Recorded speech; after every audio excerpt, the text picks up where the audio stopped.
lidi, dneska svítám u nového videa a dneska si zahrajeme tu hru a budu tady jezdit v Mitsubishi Lancer asi 7.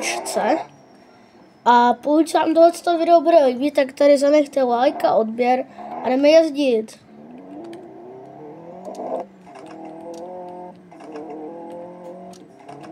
Let's go.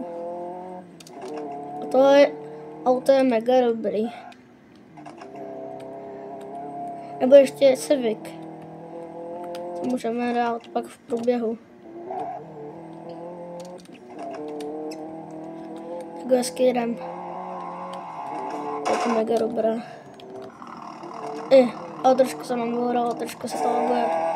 Ale to je normálně, se to laguje tady 12 lidí. Ale je dobrý, že tady na týze není tolik lidí. Ježiši. Ježiš. Můžete si tady vybrat několik her.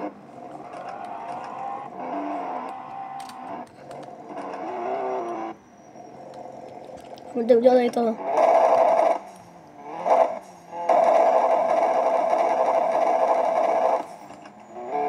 To je docela dobrý zvuk.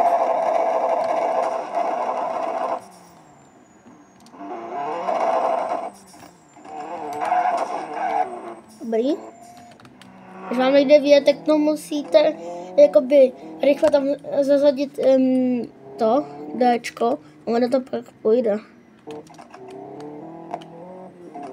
A ona ta hra je hodně dobrá.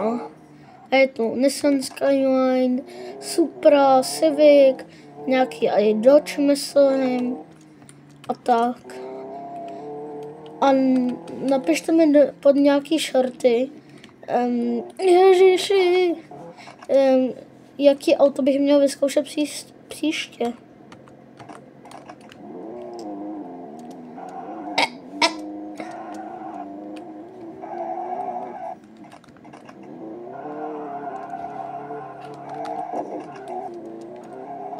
Let's go.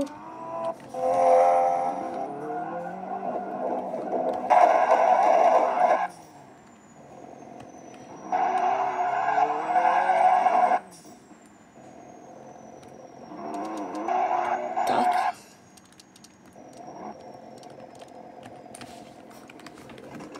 Moje ručku. Dáme si pauzu na pití.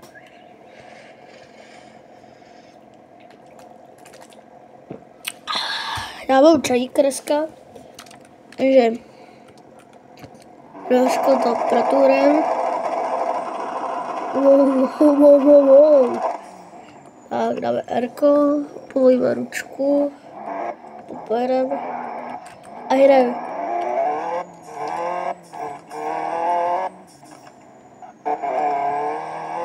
Jedeme. To je hodně dobrý. To je hodně dobrý.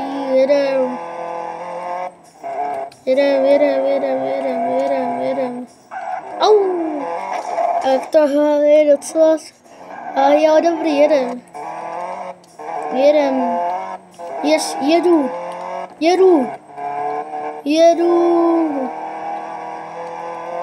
280.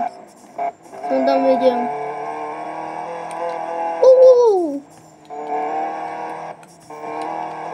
Lidi tam Mitsubishi je fot jakoby zvíře. Jak prase. Ale za chvilku budu muset ončit. Jedu.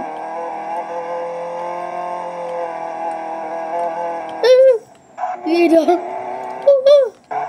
Pardon, já ho nemůžu řídit.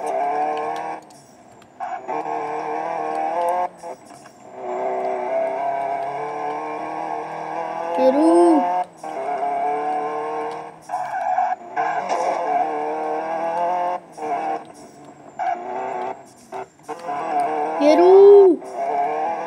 Tady je tahle zatáčka. Mám někdy asi udělám i shorty, jak se, nebo udělám fotku pak a dám tam jak do shortu, jak se ta hra jmenuje, nebo hodím vám tam jako rovnou fotku, abyste to našli. protože já ji hraju hodně. Jedu.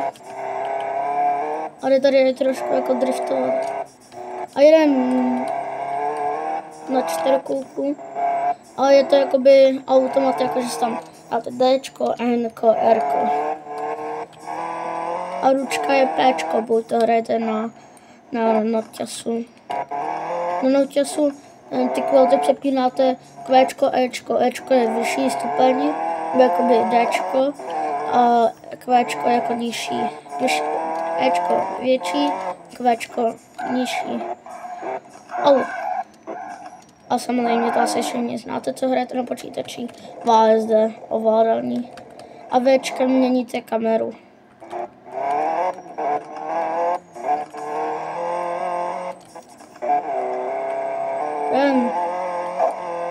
A naštěstí tady není už moc provoz.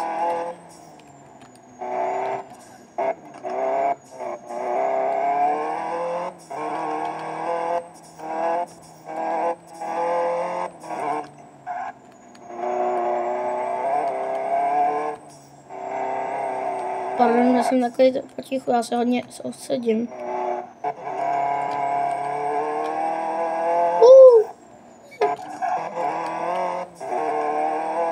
A jsme na konci, takže ahoj!